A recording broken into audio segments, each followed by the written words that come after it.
उनके जो घर वाले हैं जो पीड़िता के, उनसे पूछेंगे कि ये जो 50,000 रुपए उधार देने की बात और कहा कि भी मैं मार्च और मई तक इस पैसे को उधार लौटाना था जो नहीं किया, ये तमाम जो चीजें उन्होंने कही, क्या उस बारे में परिवार वाले कुछ बता पाएंगे कि ये बात सही है गलत? देखिए, मैं कोशिश करता हूं कि अगर बात हो जाए उनसे, वो पीड़िता की माँ भी है शायद यहाँ पर, उनसे हम बात करने की कोशिश करते हैं। पीड़िता भी यहाँ पर मौजूद है। ये बताइए कि अभी ये हमसे बातचीत में 50,000 रुपए की बात कर रही है, कह रही है कि 50,000 रुपए लिए थे और आप वापस नहीं कर रहे थे, ऐसा कुछ है? वापस कर रहे थे, वो लेना नहीं चाह रही थी, कह रही थी हम लड़की को 10 दिन 6 महीना तक रखेंगे। हमने कहा नहीं, हम 6 महीना के लिए 24 घंटा नहीं छोड़ना चाहते, आपका अगर कट जाए तो आप वापस ले लीजिए, हमसे लड़की नहीं रखनी। इसने बोली मेरा ऑपरेशन होना है, तो इसी की बहाने से हमें धमकी देके पुलिस द्वारा उठवा के लाए गए थे घर से। और मेरे हस्बैंड को बोले कि बुड्ढे तू जल्दी से आ जा अपना डॉक्यूमेंट्स लेके, नहीं तो अच्छा से तुझे हैंडल करना आता है। अच्छा। ठीक, उसके बाद ये कह रही है कि इसने आपके तो चोट लगी हुई है, अभी हमने आप कल बात भी की थी, ये कह रही है कि इसने आपको पीटा ही नहीं, आप जबरदस्ती आना नहीं चाह रहे थे ऊपर, इसलिए घसीट के ले जा रही थी। नहीं, झूठ, इन्होंने पीटा है, इन्होंने मेरे को कई बार पीटा है, झूठ बोले। मैं आना में ऊपर इसलिए नहीं जाना चाहती इनके साथ पकड़ने के बाद, मेरे को पता है मुझे फिर से दोबारा से मारेंगे डंडे से, तो इसलिए मैं इनके साथ। बिल्कुल, क्यों जाना चाहोगी? जब आपको पीटेगी तो आप क्यों जाना चाहोगी ऊपर? जाहिर सी बात है। मैं नहीं जाना चाहती, तो मुझे जबरदस्ती खींच के ले जा रहे थे उस टाइम। मुझे पता था मुझे सुबह अंदर ले जाके मुझे दोबारा से पीटेंगे, कमरे के अंदर बंद करके बाथरूम में ले जाके, तो इसलिए मैं जाना नहीं चाहती पीटने के लिए। तो आप जब को ले घसीट के ले जाइए, उसको पीटा भी है? जब ले गई थी ऊपर तो मारते हुए भी ले गई थी? जी, मारते हुए ले गई, तो उसी टाइम मेरे होठ काट लिए थे, मैं बाल खींच लिए, पूरे बाल फाड़ लिए, बाल सर में चोटें लगी हैं इतनी सारी। बिल्कुल। नाखून लगा दिए हाथ पे, देखो उसी दिन का नाखून लगा दिए। मैं नहीं जाना चाहती। तो सोच लीजिए।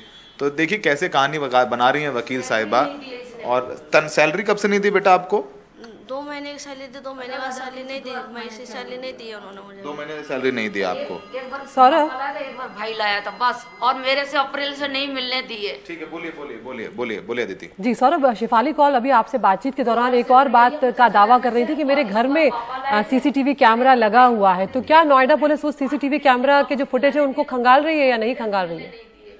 और मेरे नाम से और उल्टी खिलाफ भड़काती थी इसको। देखिए, ये पुलिस को अभी तक वो सीसीटीवी कैमरा या डीवीआर रिकवर नहीं हुआ है, ये बात अभी आगे कह रही हैं। आपने सुना जब देखा कि वो, जब हम उनसे शेफाली से बात कर रहे थे, उसके बगल में वकील खड़ा हुआ था उसका, और उसके वकील उससे वो कान में कुछ कह रही थी, वो बात कर रही थी, तो बड़ा रिक्वेस्ट किया हमने तो यहाँ पुलिस के अधिकारी की हमारी 1 मिनट की उनसे बात करा दीजिए। तो वो अपने वकील की, देखिए वकील दुनिया आप जानते हैं अदिति, हम और आप कब से जर्नलिज्म कर रहे हैं, हमें पता है कि वकील कैसे बातों को गोल गोल घुमाते हैं। कि शेफाली कौल खुद एक वकील है, तो बता रही हैं कि नहीं डीवीआर लगा हुआ है, सीसीटीवी फुटेज है। बेटा सीसीटीवी घर के अंदर लगा हुआ है? जी, लगे हुए हैं घर के अंदर भी। घर के अंदर लगे हुए हैं ना? तो उसमें तो आया होगा, आपको पीट रही होंगी तो? पीट तो आया होगा, पता नहीं उन्होंने डिलीट कर दिया होगा। इनके कमरे में ऐसा कैमरा है, उसमें बंद कर दे तो नहीं कुछ दिखता है, तो बंद कर देती थी कैमरा। आपके जब पीटते हैं तो क्या कैमरा बंद किया उन्होंने एक बार भी? किया कई बार कैमरा। इनके कमरे में जाओगे, अंदर दरवाजे के पीछे एक स्विच है, उसका कैमरा, उनके कमरे का कैमरा बंद हो जाता है, वहाँ पर ले जाके पीटती है। बेटा आपकी आंखों में भी ऐसे भी घूसा मारा कि दोनों आंखें काली हैं इसकी? आंखों में चप्पल बजाए, बोलते तेरी आँख चमड़ी, तेरी आंखें गंदी हैं, ऐसे बोलती थी मुझे। ये देखिए आप, उसकी दोनों आंखें पूरी नीली हैं, पूरी काली हैं। उफ। तो अदिति ये तस्वीरें ही बयां करती हैं वकील, तस्वीरें भी हम दिखा रहे हैं जिसमें उनकी चोट के निशान जो हैं अनीता की साफ तौर पर नजर आ रहे हैं।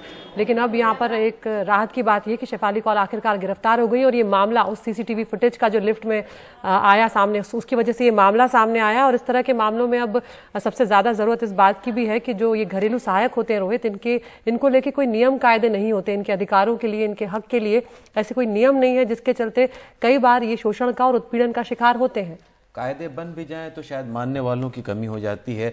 और सबसे बड़ा अदिति, जो सब कुछ टिका हुआ है कि उनके घर में जो सीसीटीवी लगा है जिसके बारे में कह रही हैं, उसकी जांच पड़ताल के बाद अब क्या चीज़ें सामने आती हैं, और अगर वो बंद भी कर रही स्विच से तो वो फिर रिकॉर्ड में हो जाता है कि उस दौरान सीसीटीवी। बहुत बहुत शुक्रिया सौरभ आपका इस तमाम जानकारी के लिए।